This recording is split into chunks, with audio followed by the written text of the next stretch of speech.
মাতৃবর্গদের একজনের সাথে আরেকজনের কথোপকথন। মহারাজ পরীক্ষিত দ্রৌপদীদের সঙ্গে দ্বারকার মহিষী, ব্রজগোপিকা, হস্তিনাপুরের মহিষী সকলের সঙ্গে দেখা হয়েছে। নিজ নিজ আশ্রমে গৃহে ফিরে আসলেন। একবার বসুদেব বাবা একটি যজ্ঞের আয়োজন করেছিলেন। দ্বারকাতে সমস্ত মহাত্মাদের আমন্ত্রণ জানিয়েছিলেন। মহাত্মাগণ আমন্ত্রণ পেয়ে দলে দলে আর দ্বারকাতে আগমন করল। যজ্ঞ পূর্ণ হল। নিজ নিজ গৃহে তারা চলে গেল। বসুদেব বাবাকে ব্রাহ্মণগণ ব্রহ্মজ্ঞান প্রদান করে গেলেন। ভগবান বসুদেব বাবাকে জ্ঞান প্রদান করেছিলেন। দেবকী মা একদিন শ্রীকৃষ্ণকে বলছেন, পুত্র আমি শুনেছি তুমি ভগবান। দেখো, রাম রাম প্রেমে সৎমন কৃষ্ণ যোগেশ্বরেশ্বর বেদাহং বাং বিশ্বশির মিশ্রাদি পুরুষ। তোমরা দুই ভাই আদি পুরুষ। আমার 6টি পুত্র বংশ করতে ক্ষত হয়েছে, তাদেরকে একটু এনে দাও। আমি স্নেহময়ী মা আমার পুত্রদের বিরহে দুঃখী হৃদয় শান্ত হচ্ছে না। ভগবান সুতলকে গিয়ে বলি মহারাজের ওখানে ছিলেন। ভগবানের পূর্বজ আগে যারা জন্ম নিয়েছিলেন অপরাজ 6 ভাইকে নিয়ে এসে দেবকী মাকে দিয়ে দিল। দেবকী মা কৃষ্ণকে কোলে নিয়েছিলেন যখন বৃন্দাবন থেকে দ্বারকায় মথুরাতে এসেছিলেন। এই ভগবানের অঙ্গ স্পর্শে আর ভগবানকে গর্ভে ধারণ করেছিলেন। এই জন্যে পরবর্তীকালেতে দেবকী মায়ের 6টি পুত্র মায়ের অঙ্গ স্পর্শের সাথে সাথে তাদের সাপ মুক্ত হয়েছে। মূলত সাপগ্রস্ত তাদেরকে হয়েছে। পরীক্ষিত মহারাজ জিজ্ঞাসা করলেন, আমার পিতামহী সুভদ্রার সঙ্গে অর্জুনের বিবাহ। মহারাজ এটা দ্বারকাধীশের জন্য হয়েছিল। দাদা বলরামের ইচ্ছা ছিল সুভদ্রার সঙ্গে দুর্যোধনের বিবাহ দেবে, কিন্তু শ্রীকৃষ্ণের ইচ্ছা অর্জুনের সঙ্গে। অর্জুন সন্ন্যাসী সেজে দ্বারকাতে এসে আর সুভদ্রাকে হরণ করে ধুমধাম সহকারে বিবাহ করেছে। ভগবান শ্রীকৃষ্ণ দ্বারকা লীলা করছেন। এটি বিশেষ বাণী শ্রী সুখদেব। পরীক্ষিতকে বলছেন, মহারাজ আমার জীবনের একটি ঘটনা শুনুন। আমি দ্বারকাধীশের দর্শনে ভ্রমণ করেছিলাম। সেই সময় বৃহস্পতি, নারদ, ব্রহ্ম, আমি, বড় বড় মহাত্মা, চবনাদি, মৈত্রেয় ঋষি সকলে ছিলেন। প্রভুর সঙ্গে কথাই বলছিলাম আমরা ঋষিগণ। ইত্যবসরেতে জনকপুর থেকে 2টি নিমন্ত্রণ আসলো। একটি ব্রাহ্মণ সুতদেব আর বহুলাস্য রাজা একসঙ্গে। ভগবান নিমন্ত্রণ একসঙ্গে কি করে যাবেন? এক জায়গায় যেতে হবে, তারপর আরেক জায়গায়। যদি ব্রাহ্মণ গৃহে যান ক্ষত্রিয় মনে করবেন তাই তাই আমি ক্ষত্রিয় জাতি, এই জন্য উচ্চ কুলে যাত প্রভু ব্রাহ্মণ গৃহে গেলে না। ক্ষত্রিয় গৃহে যদি আগে যান তাহলে তারা মনে করবে ক্ষত্রিয়, ব্রাহ্মণ মনে করবে ক্ষত্রিয়রা ধনবান, এই জন্য প্রভু ধনবানের গৃহে আগে গেলেন। সমস্যা। উদ্ধব ছিলেন, ভগবান উদ্ধবকে জিজ্ঞাসা করলেন। উদ্ধব বলছেন, প্রভু 2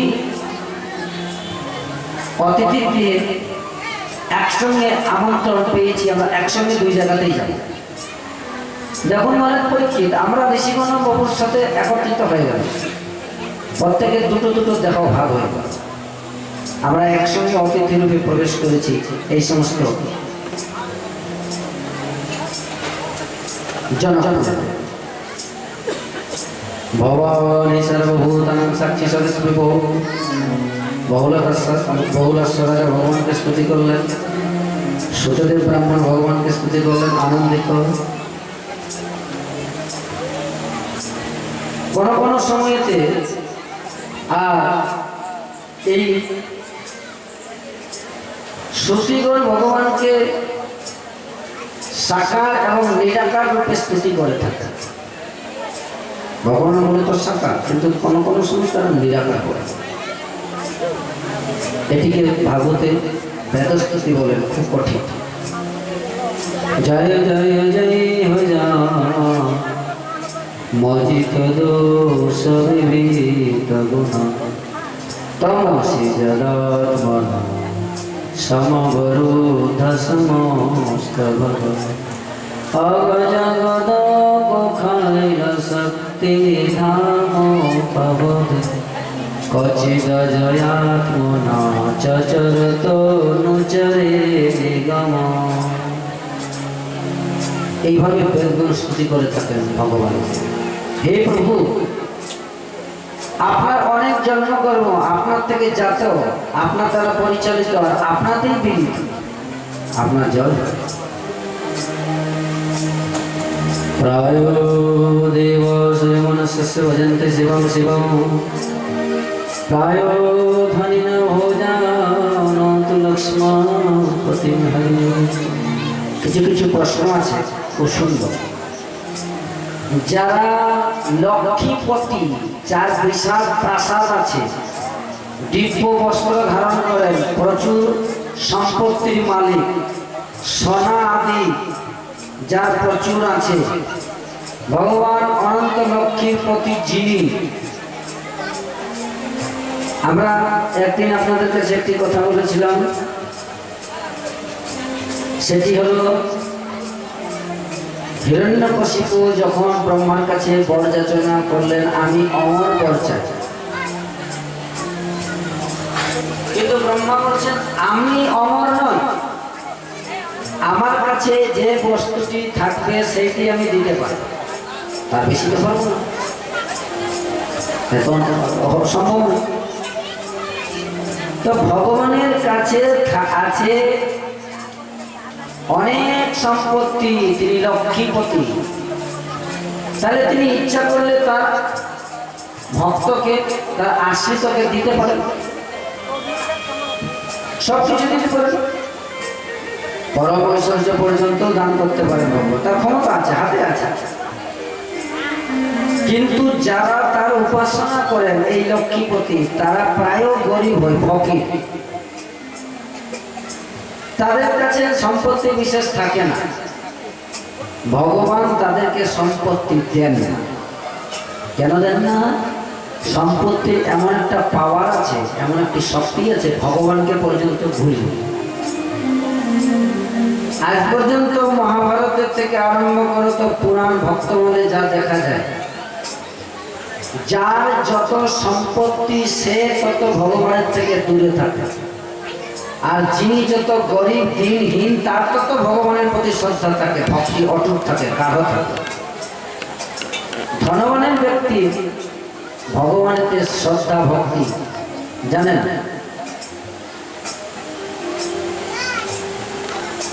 অকৈত যথাকথঞ্চিত। যারা ধনবান ব্যক্তি তাদের হৃদয়ে একটা কপট লুকিয়ে থাকবে, খেয়াল করে দেখবেন। কিরকম? যদি আপনি কোনো সেই রকম ব্যক্তির সঙ্গে মিশেন, কথা বলছেন সুন্দর, তার মাথায় থাকবে আমার কাছ থেকে কিছু পাকানোর জন্য এইরকম মিলছে, আমার সঙ্গে কথা বলছে। আপনি ব্যবহারে দেখবেন, ঠিক চালচলনে দেখ বুঝতে পারবেন, তবে আপনাকে ফলো করতে হবে, খেয়াল করতে হবে। কিন্তু গরিবের সঙ্গে মিশেন, কোনো চিন্তা নাই, কোনো টেনশন নেই, তাদের ঠিক আছে। ধনবান ব্যক্তির যাই কিছু করুক না করুক, হতে পারে ধনবান ব্যক্তি হরে কৃষ্ণ বিষ্ণু করছে, ভক্তিও করছে, কিন্তু সম্পত্তির যে একটা শক্তি আছে, তার টার্গেট থাকে সম্পত্তির দিকে বেশি।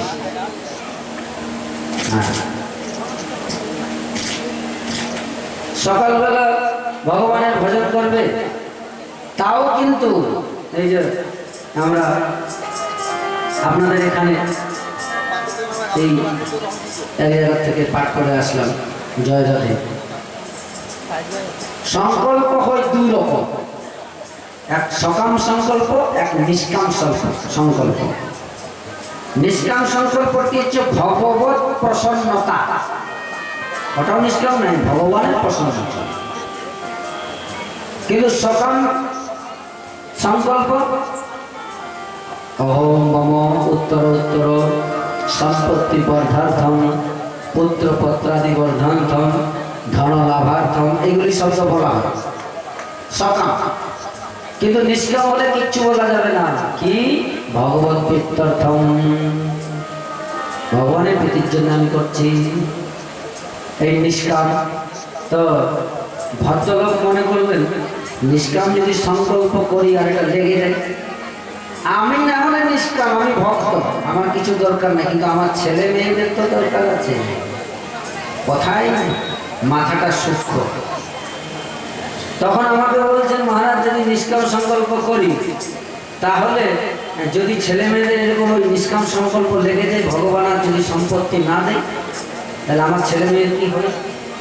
জয় ওম নমো ভগবতে